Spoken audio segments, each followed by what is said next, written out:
మా బూతుల రాణి అంటే ఎవరో కాదంటే రోజా. చాలా రోజుల తర్వాత సాక్షి ఒక ఇంటర్వ్యూ ఇచ్చిందండి. ఆ ఇంటర్వ్యూలో ఈవీఎంల ట్యాంపరింగ్ అంటది, పవన్ కళ్యాణ్ గారిని విమర్శిస్తుంది, చంద్రబాబు నాయుడు గారిని విమర్శిస్తుంది, జగన్మోహన్ రెడ్డి దేవుడు అంటది. చంద్రబాబు నాయుడు గారిని ఉద్దేశించి ఆయన రాజకీయ నాయకుడు ఎలాగ అయ్యాడో నాకు ఇప్పటికీ అర్థం కావట్లేదు. ఆయన నాలుగు సార్లు ముఖ్యమంత్రి అయ్యాడు. ఆయన చాలా మాటలు మాట్లాడింది, పచ్చి బూతులు మాట్లాడే నువ్వే 2 సార్లు ఎమ్మెల్యేగా గెలిచి ఒకసారి మంత్రి అయ్యావు కదా. బూతులు మాట్లాడి రోతగా ప్రవర్తించే నువ్వే 2 సార్లు ఎమ్మెల్యే అయ్యి ఒకసారి మంత్రిగా చేసి ఇవాళ నోటు కూర్చొని అడ్డమైన కూతురు కూతున్నావు కదా. చంద్రబాబు నాయుడు గారు కానీ లేదంటే పవన్ కళ్యాణ్ గారు కానీ ఏ రోజైనా సరే వాళ్ళ నోటంట కనీసం అమర్యాదగా ఎవరినైనా విమర్శించడం చూసావా? అక్కడ దాకా ఎందుకు? నిన్నమొన్నటిదాకా నువ్వు తెలుగుదేశం పార్టీలో ఉండి వెళ్ళిన దానివే కదా. తెలుగుదేశం పార్టీలో ఒక 10 ఏళ్ళు 8 ఏళ్ళు పని చేసావు కదా, 2 సార్లు పోటీ చేసావు కదా తెలుగుదేశంలో కూడా. మరి ఆ రోజు ఎందుకు గుర్తుకు రాలేదు నీకు? ఈరోజు ఎందుకు మాట్లాడుతున్నావు నువ్వు? ఇవన్నీ ఈ పిచ్చ డైలాగులు మానే రోజా. నీకు వయసు పెరిగింది కానీ బుద్ధి పెరగలా. మనకు వయసు వచ్చింది, మనం మంత్రిగా చేసాం, మనకి కనీసం ఆ మెచ్యూరిటీ మనకు ఉండాలి. మనం ఏం మాట్లాడుతున్నాం, ఎందుకు మాట్లాడుతున్నాం అనేది. సరే, వాగ్దానాల గురించే తీసుకుందాం మనం. ఓకే, నువ్వు అన్నట్టుగా అన్న వాగ్దానాలు నెరవేర్చట్లేదు అన్నావు కదా, పోనీ ఆ పాయింట్కే తీసుకుందాం. 2019 ముందు, ఈ ఎన్నికల ముందు మీరు ఏమైనా ప్రచారం చేశారు? నేను వస్తే వారం రోజుల్లో సిపిఎస్ రద్దు చేసేస్తానన్నాడు. చేయలేదే? చేశారా? అబ్బాయి అయిపోద్ది అన్న, దాన్నే ఉంది. జస్ట్ 1 వీక్ నేను అధికారంలోకి వచ్చిన తర్వాత, నేను ముఖ్యమంత్రిగా సంతకం చేసిన తర్వాత జస్ట్ 1 వీక్ అన్నాడు అంతే. అయిందా? వారంలో సిపిఎస్ రద్దు అయిందా? చేయలేదు. నెక్స్ట్ ఇంకొకటి, పోలవరం ప్రాజెక్ట్. నేను అధికారంలోకి రాగానే పోలవరం ప్రాజెక్ట్ని యుద్ధ ప్రాతిపదికన కంప్లీట్ చేసేస్తాను అన్నాడు. అయిందా? చేశారా? పోలవరం ప్రాజెక్ట్ని కంప్లీట్ చేశారా? ఏమని మాట్లాడారు? 2020 డిసెంబర్ అన్నారు, 2021 డిసెంబర్ అన్నారు, బట్టలెడతానన్నారు. అనిల్ కుమార్ యాదవ్ని తీసుకొచ్చి గొర్రెలుగా అసెంబ్లీలో అరిపించేశారు. ఏమైంది? పోలవరం 5 ఏళ్లలో సర్వనాశనం చేసి పెట్టేశారు. 2 పోయినాయి, పక్కన పెట్టేశారు. అక్కడ మీరు ఇచ్చిన మెయిన్ 2 వాగ్దానాలు పోయినాయి. 3వది ప్రత్యేక హోదా. నేను ముఖ్యమంత్రి అయితే కేంద్రం మెడలోంచేసి అక్కడి నుంచి తాడుకు కట్టుకొని బరబరా ఈడ్చుకొచ్చేస్తాను ప్రత్యేక హోదా రాగానే మనకి కంపెనీలన్నీ ఫ్రీగా వచ్చేస్తాయి, ఎవరు కూడా ఇన్కమ్ ట్యాక్స్లు కట్టవసరం లేదు, మన రాష్ట్రం వెలిగిపోద్ది, నేను వెలిగించేస్తాను, కొవ్వొత్తి అక్కడ మిడిల్లో రాష్ట్రం మధ్యలో పెద్ద కొవ్వొత్తి నేను టిక్మని వెలిగించేస్తాను అక్కడ అని చెప్పేసి అన్నాడు. ఏమైంది? ఏం చేసావు? ప్రత్యేక హోదానే అధికారంలోకి రాగానే మన దగ్గర అంత బలం లేదు, బొబ్బు అని అడుక్కోవడమే అన్నాడు. 3 పోయినాయా? తర్వాత మద్యపాన నిషేధం. బాగా గుర్తుపెట్టుకో, మద్యపాన నిషేధం. జగన్మోహన్ రెడ్డి 2019 ఎన్నికల ముందు మెయిన్ కంటే చేసిన వాగ్దానాల్లో నేను మెయిన్ వాగ్దానాలు తీసుకుంటున్నా, తర్వాత ఇంకా చాలా చేశాడు. మద్యపాన నిషేధం ఏమైంది? నేను అధికారంలోకి వచ్చిన తర్వాత రేట్లన్నింటినీ కూడా ఆకాశానికి అందించేస్తాను, దఫల వారీగా 2 దశల్లోనో 3 దశల్లోనో మద్యపాన నిషేధం చేసేస్తాను. కేవలం మద్యం 5 స్టార్ హోటల్స్లో మాత్రమే ఉంటుంది. ఎవడైనా మద్యం తాగాలంటే రేట్లు చుక్కలంటే వేయాలా? కొనలేని సామాన్యులు కొనలేని స్టేజ్కి నేను తీసుకెళ్తాను అన్నాడు. ఏమైంది? 5 ఏళ్ళు పరిపాలించారు కదా, ఏం చేశారంటే ప్రభుత్వమే మద్యం అమ్మేసి రేట్లు ఆకాశానికి అందించేశారు. అదైతే వాస్తవం, ఆ మాట మీద నిలబడ్డాడు. అది పైగా జే బ్రాండ్లు తీసుకొచ్చాడు, లోకల్ బ్రాండ్లు అన్నీ కూడా మన నాయకులకు సంబంధించిన బ్రాండ్లు అన్నీ తీసుకొచ్చి మీరే అమ్మేశారు. అమ్మారా లేదా? అక్కడ దాకా ఎందుకు? జగన్మోహన్ రెడ్డి వరకు ఎందుకు? నువ్వే ఈ 2019 ఎన్నికలంటే లాస్ట్ టైం ఎన్నికల ప్రచారంలో నువ్వు ఇచ్చిన హామీ ఏంటి? 2024 ఎన్నికల నాటికి పూర్తిగా మద్యపానం చేసిన తర్వాతే మేము ఓట్లు అడుగుతాం అని చెప్పేసి నువ్వు మాట్లాడిన మాటలు ఇవాళకి సోషల్ మీడియాలో వైరల్ అవుతుంది. మరి దానికి ఎందుకు సమాధానం చెప్పట్లేదు? నీకు ఏదైనా మతిమరుపు ఉందా? నీకేమైనా జబ్బు ఉందా? నాకు అర్థం కావట్లా. మరి లాస్ట్ టైం మాటలో నువ్వు మాట్లాడిన మాటలు నీకు గుర్తుకు లేవా? మరి వాటి గురించి ఎందుకు మాట్లాడట్లేదండి మీరు? అది వదిలేసింది, పక్కన పెట్టేసింది, రాజం కాదు, వాళ్ళు పక్కకు పోయినట్టే. తర్వాత అమరావతి, ముఖ్యంగా అమరావతిని తీసుకుంటే జగనన్న వచ్చిన తర్వాత అమరావతిని ఎక్కడికో తీసుకెళ్ళిపోతాం మేము. మా జగనన్న కొంప ఎక్కడే కట్టుకున్నాడు, ఇదిగో కొంప ఇవాళ శంకుస్థాపన జరిగిందనో లేదంటే గృహప్రవేశం జరిగిందని చెప్పేసి నువ్వు, అంబటి రాంబాబు, ఇంకొంతమంది వైసీపీ నాయకులు జగన్మోహన్ రెడ్డి కొంప ముందు నించొని సాక్షికి ఇచ్చిన ఇంటర్వ్యూలు ఇవాళకి కూడా సోషల్ మీడియాలో వైరల్ అవుతున్నాయి. ఇవాళకి కూడా ఏమని మాట్లాడారు?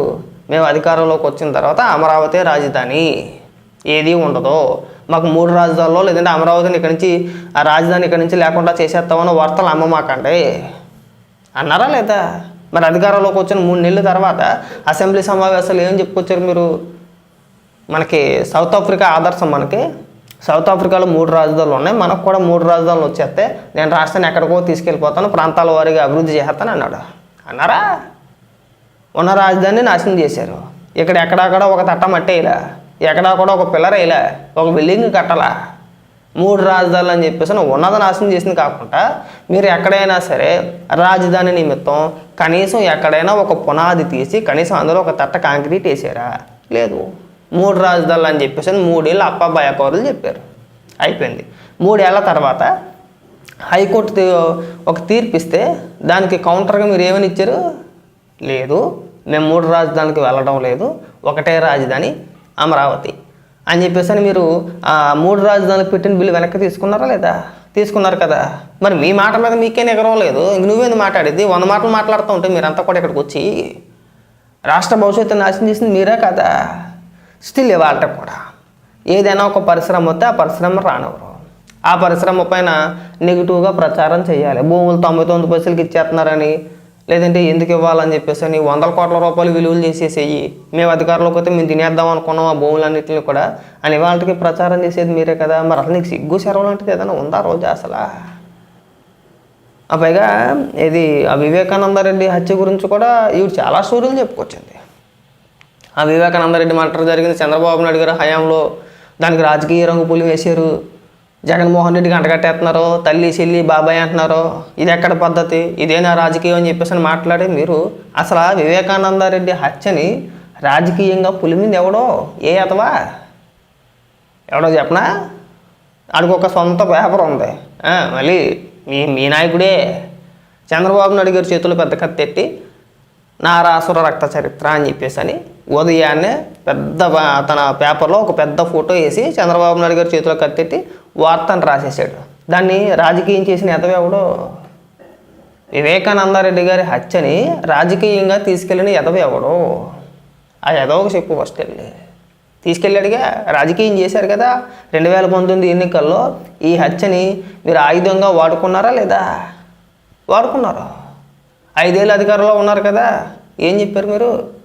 మేం చెప్పేదే ఉంది ఇందులో, మేమే సపరేట్గా విమర్శించట్లా. స్వయంగా జగన్మోహన్ రెడ్డి చెల్లే కదా వివేకానంద రెడ్డి గారి కూతురు సునీత, షర్మిల చెల్లే కదా, విజయమ్మ గారు సొంత తల్లే కదా. వాళ్ళు బయటకు వచ్చి ఏమని మాట్లాడారు? ఈ హత్య వెనకాతల అవినాష్ రెడ్డి ఉన్నాడు, అవినాష్ రెడ్డి పాత్ర ఉంది. నేను జగన్మోహన్ రెడ్డిని కలిసినప్పుడు జగన్మోహన్ రెడ్డి నా మీద ఇప్పటికి 33 కేసులు ఉన్నాయమ్మా, ఇది 34వ అవుద్ది, ఏం వద్దు అని చెప్పేసి అన్నాడని చెప్పేసి ఎవరు చెప్పారు? వివేకానంద రెడ్డి గారి కూతురు సునీత చెప్పింది. జగన్మోహన్ రెడ్డికి చిన్నాన్న కూతురు, చెల్లి. బయటోడు ఎవడో చెప్పలా. షర్మిల కూడా ఈ హత్య గురించి మాట్లాడుతూ మా అన్న హత్య చేసిన వ్యక్తుల్ని కాపాడుతున్నాడని చెప్పేసి ఎవరు చెప్పారు? షర్మిల చెప్పింది. జగన్మోహన్ రెడ్డికి సొంత చెల్లే, ఒక తల్లికి పుట్టిన బిడ్డలు ఇద్దరు కూడా. ఎవరు చెప్పారు? వాళ్ళే చెప్పారు. మేము చెప్తున్నామా? ఇన్ని మీ కింద నెట్టుకొని మళ్ళీ మీరు తిరిగి ఎదుటని విమర్శించడం. ముందు మీరు చేసిన విమర్శలకి మీరు ఒక క్లారిటీ ఇచ్చే ప్రయత్నం చేస్తే బాగుంటుంది. మీరు తేల్చలా, ఇంకా వాగ్దానాల గురించి హామీల గురించి మీరే మాట్లాడాలి. ఇంకా చాలా ఇచ్చాడు అన్న, 1 కాదు 2 కాదు. అందరిని వెలిగించేస్తాను, కేజీ బంగారం, బెంజ్ కారు, ఉద్యోగాలు ఇచ్చేస్తాను, ఇంకా చెప్పుకుంటా పోతే ఒక రోజు పట్టుద్ది. నువ్వు వ్యంగ్యంగా ఎటకారంగా ఈవీఎంలని ఇంకొకటని నీకు మించిన ఎటకారంగా మేము కూడా మాట్లాడగలుగుతాం. కాస్త బుద్ధి తెచ్చుకో, కాస్తైనా సరే. ఓడిపోయినా సరే మీకు సిగ్గురాలా? అయినా సరే ఈవీఎంలు అంటుంది మళ్ళీ. పోనీ మీరు అలాగే అనుకోండి, పోనీ మీరు ఆ భ్రమలో ఉండడం కూడా మంచిదే. మీరు ఆ ఈవీఎంల భ్రమంలో ఉండడం కూడా మంచిదే. మీరు 29లో ఎలాగా రారు, 29లో ఎలాగా రారు కాబట్టి ముందు నుంచి కూడా ఒక ప్రణాళిక సిద్ధం చేసుకుంటున్నారు. ఓడిపోయిన తర్వాత మళ్ళీ ఈవీఎంలు అంటారు, అంతకుమించి ఏమీ లేదు. అంతే, మీకు అదొకటే వచ్చింది. అసెంబ్లీకి వెళ్ళమంటే వెళ్ళలేరు, సబ్జెక్ట్ మీద మాట్లాడమంటే మాట్లాడలేరు. నువ్వు ఒక నెలకోసారి వస్తావు, జగన్మోహన్ రెడ్డి నెలకోసారి వస్తాడు. అప్పుడప్పుడు వచ్చి టిక్టిక్లు ఆడిచ్చి 2 ప్రెస్ మీట్లు పెట్టేసి వెళ్ళిపోతారు. ఇంటర్వ్యూలు పెడుతూ నువ్వు ఇలా మాట్లాడుతున్నావు కదా, ఇంతే ఉంటుంది ఇక్కడ నుంచి. అంతకుమించి ఏం ఉండదు ఇక్కడ. మీరు విమర్శలు చేయడానికి తప్పితే మీరు దేనికి పనికిరారు. మీరు చేసింది ఏ డెవలప్మెంటు లేదు రాష్ట్రానికి. ఒకవేళ నిజంగా ఏదన్నా చేసి ఉంటే మీ హయాంలో నువ్వు మంత్రిగా చేసావు కదా, నువ్వు టూరిజం మినిస్టర్గా చేసావు కదా, దానికి సంబంధించి మాట్లాడు. నీ హయాంలో నువ్వు రాష్ట్రానికి సంబంధించి ఎన్ని డెవలప్మెంట్ ప్రాజెక్టులు తీసుకొచ్చావు, ఎన్ని భవనాలు కట్టేసావు, టూరిజం నువ్వు ఏ విధంగా డెవలప్మెంట్ చేసావు అనేది ఒక 10 నిమిషాలు ప్రెస్ మీట్ పెట్టి చెప్పు. ఆ రుషికొండ భవనం గురించి కూడా మాట్లాడిందండో. ఆ రుషికొండ భవనం జగన్మోహన్ రెడ్డి అంటున్నారు కదా, మరి జగన్మోహన్ రెడ్డికి రాసి ఇచ్చండి. 500 కోట్లు ఇచ్చాము, ఇంట్రెస్ట్తో సహా కలిపి 500 కోట్లకి వడ్డీ ఎంతైతే అవుతుందో అంతా కలిపి ఆ టోటల్ అమౌంట్ చెల్లించేస్తే ఆ భవనాన్ని జగన్మోహన్ రెడ్డి పేరుని రాసి ఇచ్చేస్తారు. ప్రభుత్వ సొమ్ముతో, ప్రజల సొమ్ముతో, ప్రభుత్వ స్థలంలో జగన్మోహన్ రెడ్డి ఉండడానికి ఒక పెద్ద కొంప కట్టేసుకున్నాడు. మేము చెప్పేదా? జగన్మోహన్ రెడ్డి ఇల్లు కట్టుకున్నాడు అని చెప్పేసి ఎవరు చెప్తున్నారు? నువ్వు చెప్పు, ప్రెస్ మీట్ పెట్టి మరీ చెప్పు. 3 మ్యాన్ కమిటీ చేసామండి. ఆ కమిటీ వారు సూచించింది ఏంటంటే జగన్మోహన్ రెడ్డి ఎప్పుడు కూడా సముద్రాలలో చూస్తూ సముద్ర గాలిని ఆస్వాదిస్తూ పరిపాలన చేయాలని చెప్పేసి 3 మ్యాన్ కమిటీ చెప్పింది. కాబట్టి జగన్మోహన్ రెడ్డి గారు ఆ భవనం నుంచే పరిపాలన చేస్తారు. మే 24లో మళ్ళీ ముఖ్యమంత్రి అయిపోతాడు. మా అన్న విశాఖపట్నంలో ప్రమాణ స్వీకారం చేస్తాడు. ప్రమాణ స్వీకారం చేయగానే అదే కొంపలో ఉండి పరిపాలన చేసేస్తాడు. అందుకని చెప్పేసి మసాజ్ టేబుల్, బాతు టబ్బులు, పెద్ద అంటే విదేశాల నుంచి తీసుకొచ్చిన ఇంటీరియర్ మొత్తం 100 కోట్ల రూపాయలతో పెట్టి అవన్నీ కట్టించావని చెప్పేసి నువ్వు చెప్పవచ్చు. ఇవాళ ఏమైనా మాట్లాడతావు? ఇతర రాష్ట్ర ప్రధానులు, ఇతర దేశ అధ్యక్షులు, లేదంటే మన దేశ ప్రధాని మోడీ గారు వచ్చినప్పుడు ఉండడానికే కట్టేస్తామని చెప్పేసి మాట్లాడుతున్నారు.